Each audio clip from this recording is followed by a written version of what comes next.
What's up guys, Phil Smith here and welcome back to another episode of The Focus. We're going to be taking a bit of a different route, turn away from the clubs this week. Going to do a little roundup of Euro 2016, which obviously finished 2 days ago when we're recording this. And obviously the Portugal were the winners. No, probably not. I'd probably say not worthy winners, but they were winners in the end of it. We'll be touching upon statistics, the runners-up and the home nations. We're going to be talking about overachievers, underachievers, and everything like that. Again, we're looking at about half an hour video. So if you like what you're hearing, smash the like button and subscribe to the channel. So I did a little bit of research from statistics. Oh, good old stats. Good old stats. 51 games played altogether. 108 goals. That doesn't seem like too much. It is 2.12 goals every game. Which puts you what you want, really. You can either look at a 1-1 draw or 2-0, something like that. So it's not too bad. It's not too bad. Could be more exciting. A goal every 44 minutes.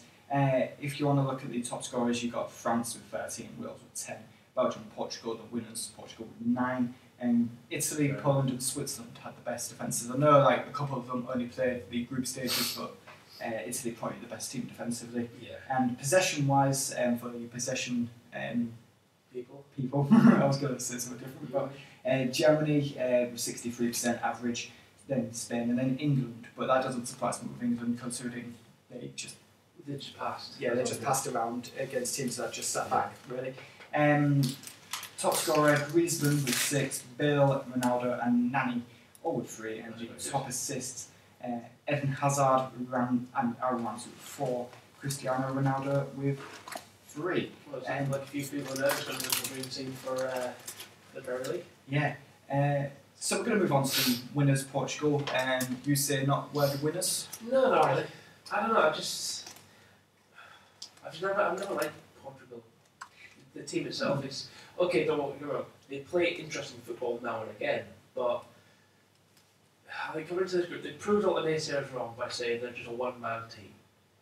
Everybody would always say they're just Ronaldo, and they always, even like with Wales, they said Wales was just Bale, but it wasn't. No, it's not. No. So it's quite good. So I enjoyed it. It's like the Wales-Portugal match. I don't think Portugal should have won that way. I think Wales just sat back a little bit, so it's kind of annoying. But it's one of those. If you look at Portugal, like you think, how on earth did they win it? They only won one game in 90 minutes in the whole tournament, and that came against Wales. They finished third in their group because they didn't win a game in their group. They drew all of them. Yeah, because Iceland got the last goal, didn't they, against Australia? Yeah, last minute from that infamous commentator. Yeah, Ronaldo and Nani were the key men, you would say, with 3 goals each, while Ronaldo, obviously, as we've been saying, had 3 assists. What I've seen from Portugal, they're an aging team, but they've got a couple of really good prospects. I look at Renato Sanchez, 18 years old, just signed by Bayern Munich for about £30 million. He is going to be huge. It'll be interesting, because like a lot of teams now, the ones that usually win it, is like you look at Spain, but they won, I think it was Euro, World Cup, Euro. That team they had, basically, they said, we're starting from the youngsters. And they did, they started the youngsters and worked their way up, and they did it perfectly. Now they need to start that again, but they're not, they're relying heavily on the older guys again. Before I start getting my club head on, with Cedric Suarez and Jose Fonte, Santa players, Jose Fonte is the only player ever, I think you might guess this, to win the Johnson's Paint Trophy and the European Championships. What a story he's had, because we signed him from Crystal Palace years ago, and look at these players turn out to be, he is one of the more important Portugal players. True, and for yourself, he's a good one. He is our captain. They've got some really good players there. When we say an aging team, they've got people like Ricardo Carvalho, the former Chelsea player. Moutinho is getting on a bit now. Ronaldo's 31. Yeah, Nani as well. Nani's getting on a bit. Quaresma is getting on a bit. Fonse obviously is getting on a bit as well. But you look at people like Renato Sanchez, William Carvalho, 2 young players there. You probably look at these guys and think a few of them are not going to be around for the next European Championship to defend the title. You'd probably see them just making the World Cup, and that'd be it, if they manage to qualify for it. Because I was thinking, when I was watching the early games, especially against Hungary when it finished 3-3, I was like, Portugal are not going to qualify here, their coach is going to get sacked. That's the way they're playing. What was it? It was it was a 3-3 game, but it was drawing. It's like, wait a minute, go and win the game. Yeah, you should I go and remember win the the game. commentators making a bit of a fuss about that too. Like, Yeah, why didn't you go on and win it? Try. Like, even Ronaldo's face was the same. But both teams were just settling for the draw. I obviously know why Hungary was settling for it. But why did Portugal go for it? But really, should we criticise in the end? They won the tournament. Yeah, true. But that's what they're there for. They now have to prove a bit. They have to now prove it more. Something else I found really funny. Adair is getting the winner. Scored 0 goals in 15 games for Swansea when he was on loan there. Then he gets the winner in the European Championships. What? It's people as well. Like, you look at a lot of people and say, well, this player's not going to do not play well at the club, but for countries as well, vice versa. Not naming names. Sterling. Sorry. Sounds like you've got a nasty cough there. Yeah, it was a little bit nasty. It comes from a bit of Manchester, Liverpool, that one. Anyway, so Portugal beat France, the hosts, in the end. I was impressed with France this tournament, to be honest. I thought they'd win it. I honestly thought they'd beat Portugal. Yeah, it's the same here. If they could beat Germany, I was expecting them to beat Portugal. So their results, they beat Romania 2-1, a late winner there. They scored 2 very late goals against Albania, and then drew 0-0 with Switzerland in a bit of a boring game. I remember watching that. 2-1 win against Republic of Ireland, 5-2 against Iceland. Which I was gutted with, absolutely gutted by Iceland. Yeah, same here. I really enjoyed that. So we'll probably touch on them a little bit later on with the overachievers. Sorry. Obviously beat Germany 2-0 and then lost to Portugal in the final. What players stood out for you in the front squad? I think, to be fair, Giroud definitely surprised me a little bit. He did, in a good way? He played better than he did at Arsenal. Yeah. So I think that's how he surprised me. His name caught up now and again, but I was like, should he really be in the squad?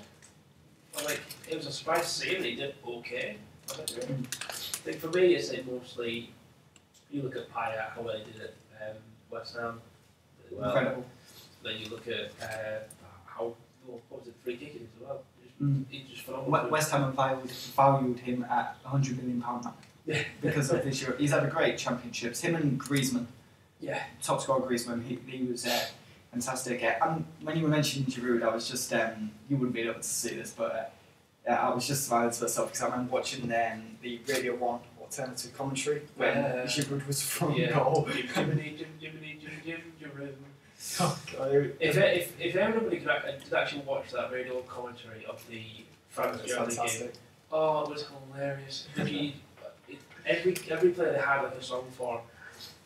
Metazozo, Magnetic. It was brilliant. It really was good, and I tweeted them and said they need to do some more. They did the final. Did they do the final? Yeah. I didn't know that. I missed it because I was in Newcastle for League Day. I was at work. But there you go. But I remember the alternative commentators saying Giroud's had a nightmare there. He's not very good. And just obviously they knew nothing about football, but it was fun to hear it. It just felt like we were down the pub with you minutes. It was really good fun. So France, you thought they would win it. Same here, to be honest.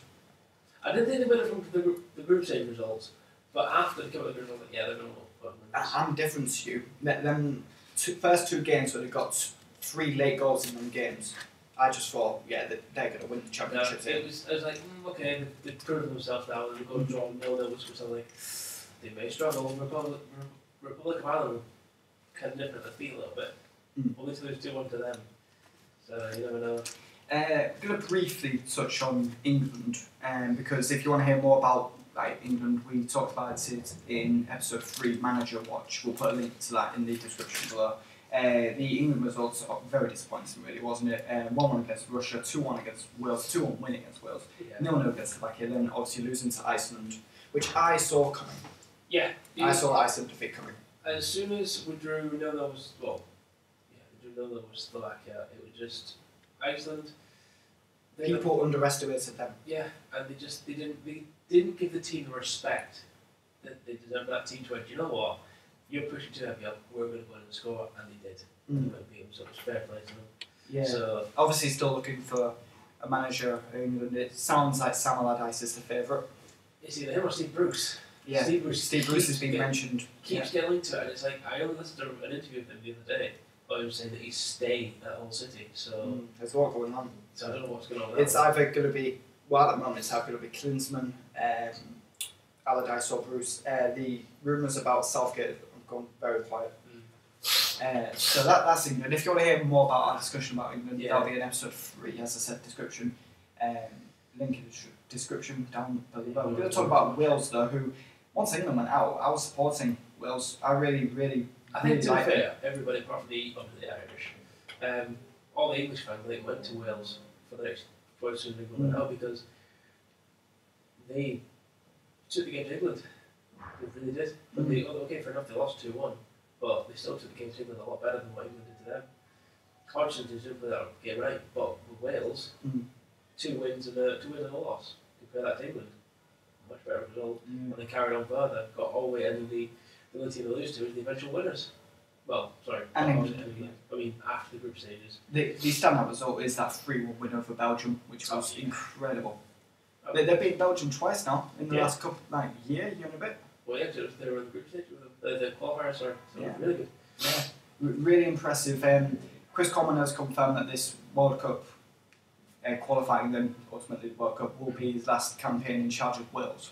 It's a shame, but I think it's probably the right thing. You don't want to stick around for too. No, true. How many goals did you say they got again? 10 goals overall? They got 10 goals, yeah. They're the second highest scores. So they got 10 goals and Bale scored 3 of them. That just tells you out of the whole thing. It's like Bale only scored 3 out of their 10. It's fantastic. Something I find funny about Wales, this just sums up Wales altogether. How Robson Carnu, released by Reading at the end of the season, scores that goal. Now he's going to be good to Hull, it looks like. I so hope it is. If we get Carnu, I'll be so happy.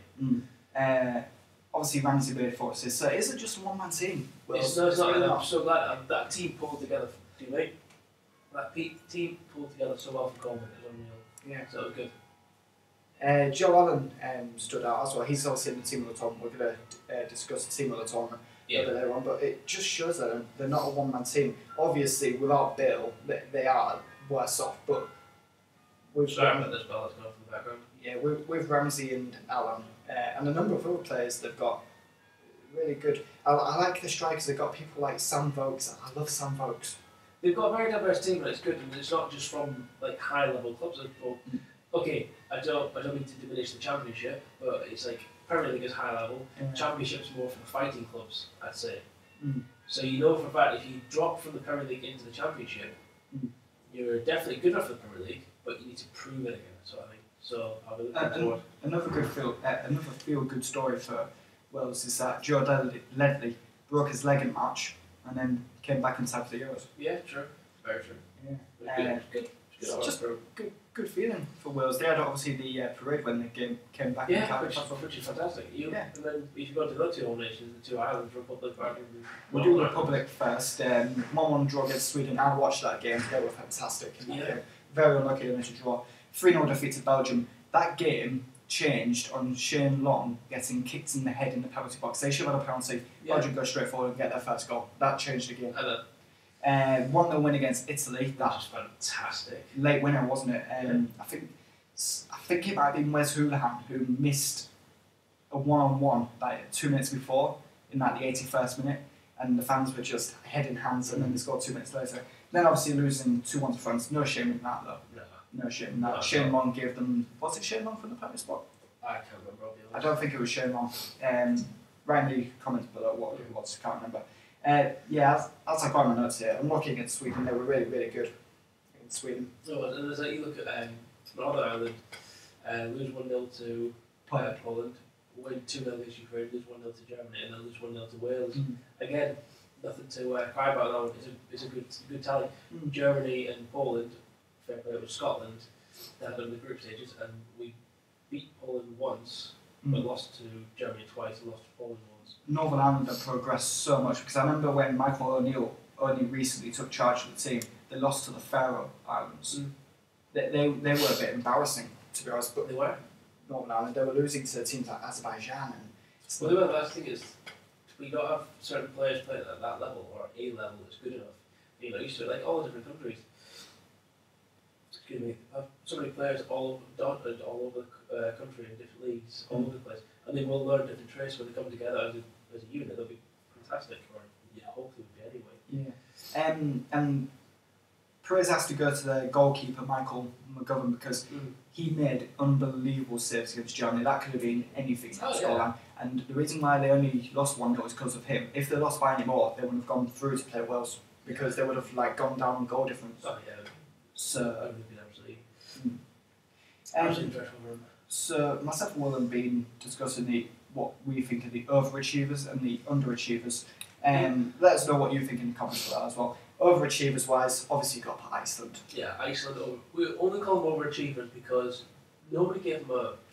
Their entire population is the population of Leicester. Well, there you go. Then. So nobody gave them a chance. Wales, obviously, they're an overachiever because it's their first championship for years, decades even. So it's big for them. Same with both the Northern Ireland and Republic of Ireland. Yeah, they don't make it to major tournaments very often. Not very often. So this is to get to the after group stage is fine. Obviously, we put a question mark next to Portugal because I wasn't expecting Portugal to win it. No, I'd expect Portugal quarters, semis, that'd be it. But they did overachieve and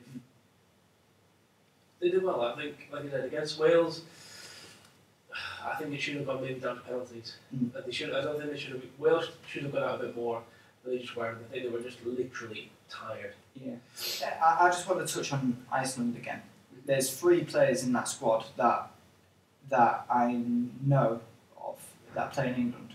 There's Gylfi Sigurdsson of Swansea, Johan Gudmundsson, who's just been relegated to League One with Charlton, and Aron Gunnarsson, who plays in mid-table for Cardiff City in the Championship. 3 decent players, especially Sigurdsson. He's going to have a good season this season in the Premier League, I think.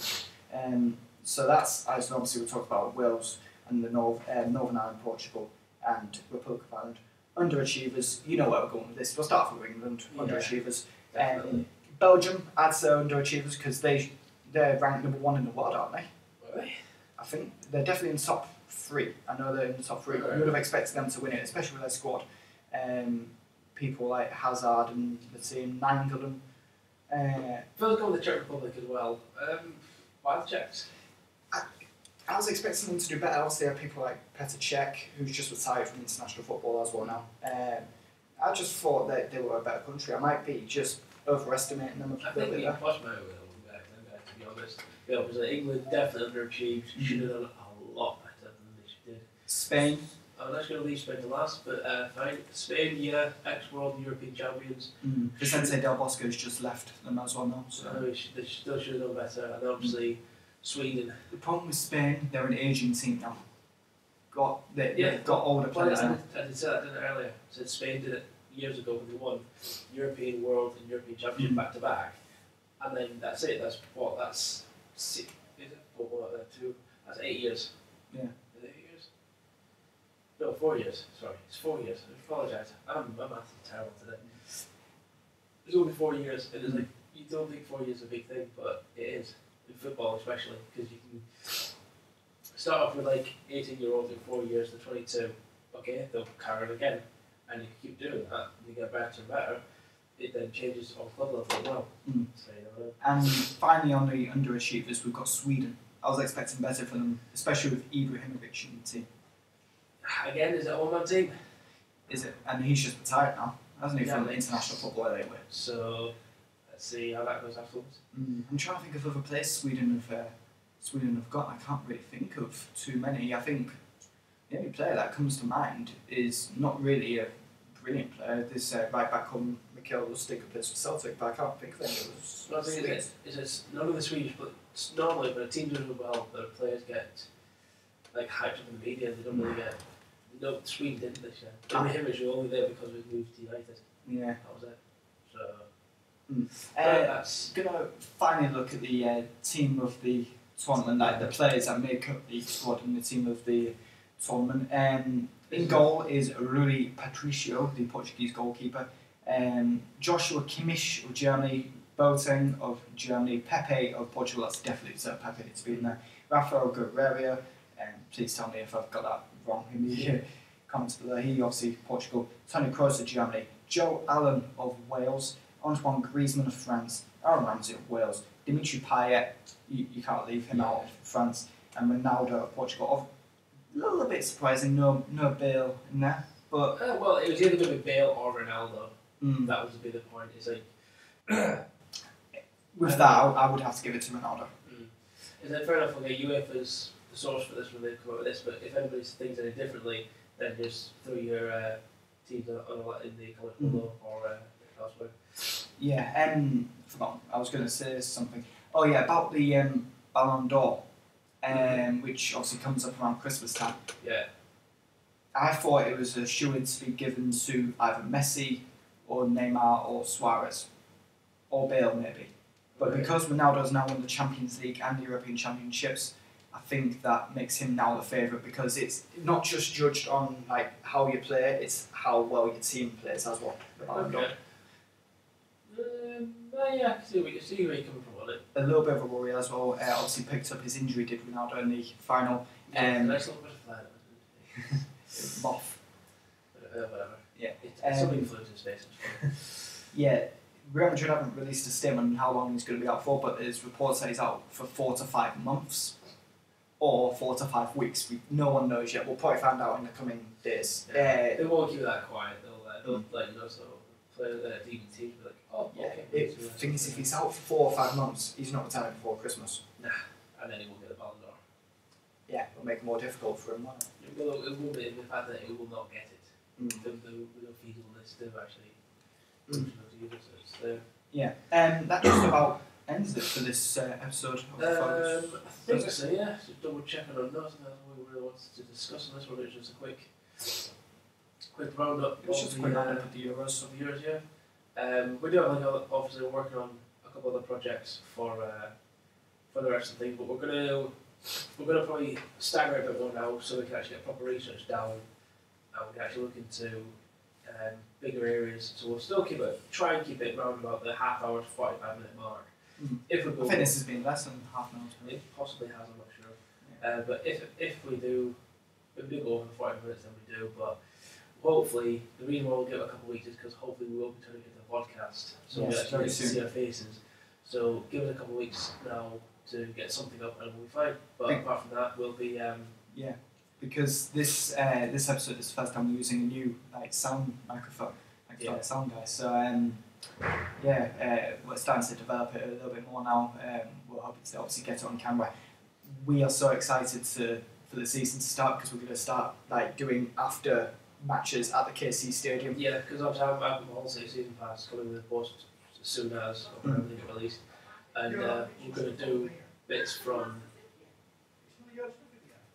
I'm going to be doing bits from all the games, post and pre-match stuff. We'll do some stuff on a Friday if it's an early kick-off, then it's unfair to fail to get there too early. So we'll do the pre-match stuff on a Friday afternoon, and then go for the Saturday, whether actually maybe after match or something quite nice. And obviously with the social media pages, they're a little bit quiet at the moment because obviously it's the summer, but they will be getting back up. So there'll be updates on a Friday and then all over the weekend. So it's obviously the links to them are in the description below, even if they're a bit quiet at the moment. So that's about it. Thanks for listening again. Don't know what the next topic's going to be about. And I did post this on Facebook just yesterday on my Facebook account. If you have anything you want us to discuss, write in the comments below because we'll be happy to. We got someone, one of your friends was saying we didn't talk about Leeds United last week for the Football League one. Mr. Liam Quantock. He's a lovely Leeds United fan. Bless him. Somebody has to support him. We did actually talk about it. But the thing very briefly. I did speak to him. We did touch upon it on the topic. So he did apologise to me later on. But it's because Leeds, they're a good enough team to not be spoken about. We talk about the clubs that were fallen Premier League clubs. Leeds, they are a fallen Premier League club, but they've not shown Premier League class for a long time. All the teams we spoke about have. So. Well, one episode that we have got lined up, it'll be towards the start of the season with transfers and stuff to come in. We'll do a predictor special. We use the worldsoccer.net for that, and we will end it there because a lot of noise outside will end it.